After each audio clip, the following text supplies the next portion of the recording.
Assalamualaikum warahmatullahi wabarakatuh. Hai, perkenalkan, nama saya Muhammad Fizri Rizky Wahdi.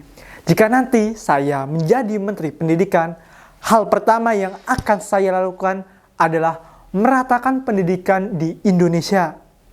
Pendidikan di Indonesia ini masih kurang merata. Bagaimana dengan daerah-daerah pelosok, daerah-daerah timur sana, daerah-daerah yang masih bisa dibilang kurang dari segi fasilitas pendidikan? Maka dari itu, jika nanti saya menjadi Menteri Pendidikan, saya akan meratakan pendidikan di Indonesia. Pendidikan di pelosok itu harus bisa menjadi prioritas kita. Dari prioritas itu akan juga menjadikan pendidikan di Indonesia ini semakin tinggi.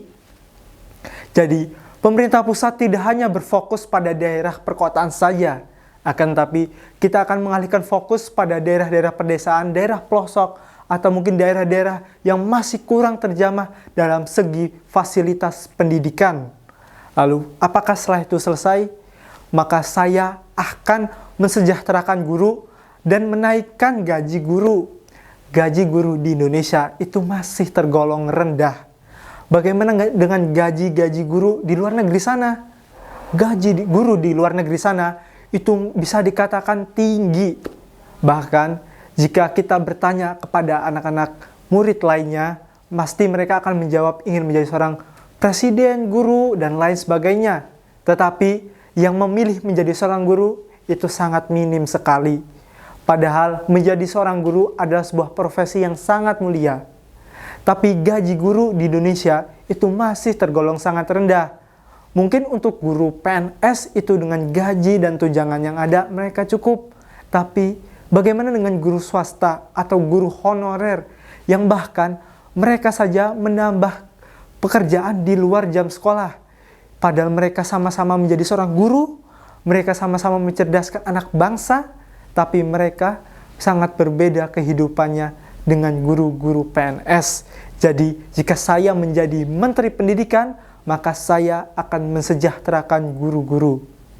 Lalu, setelah mensejahterakan guru, kita akan melatih guru-guru yang ada dengan fasilitas yang memadai.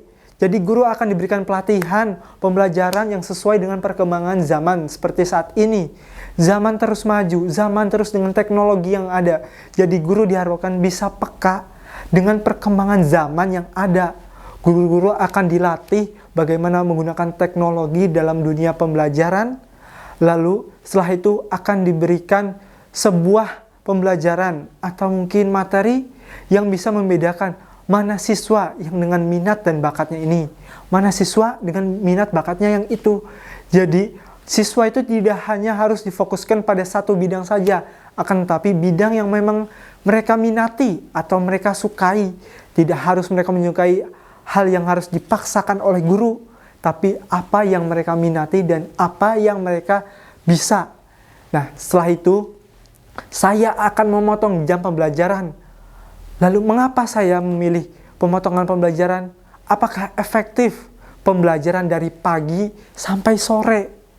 Itu padahal sudah sangat melelahkan bagi seorang siswa. Siswa harus fokus duduk, memperhatikan guru di depan, menulis catatan di papan tulis. Apakah itu bisa sesuai dengan minat dan bakat mereka? Mereka yang minat dalam bidang olahraga, mereka yang minat dalam bidang seni, apakah itu sesuai dengan bakat mereka?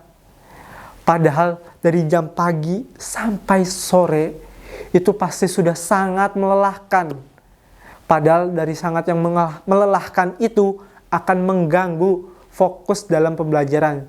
Jadi dengan pembelajaran yang diefektifkan dari pagi dengan siang atau mungkin dikurangi jam pembelajarannya. Setelah itu mungkin siswa akan bisa melanjutkan kegiatan lainnya. Mungkin dari kegiatan ekstrakurikuler, organisasi, atau les, atau mungkin kegiatan lain yang memang mereka sukai dan mereka minati. Setelah itu mungkin kita harus menambahkan dalam mata pelajaran konseling. Dari kita mungkin tidak heran ada banyak berita yang menggambarkan bahwa remaja di Indonesia itu masih bisa dikatakan tinggi dalam bunuh diri. Padahal kunci dari kemasan Indonesia Emas 2045 adalah generasi muda. generasi muda yang terus hal seperti ini akan mengisarakan dan juga tidak akan menjadi Indonesia emas di tahun 2045. Jadi, mata pelajaran konseling ini akan berpengaruh besar dalam kegiatan pembelajaran. Jadi, peran BK itu juga bisa turut andil besar dalam pembelajaran. Jadi, itulah cukup sekian jika nanti saya menjadi Menteri Pendidikan. Sekian, terima kasih. Wassalamualaikum warahmatullahi wabarakatuh.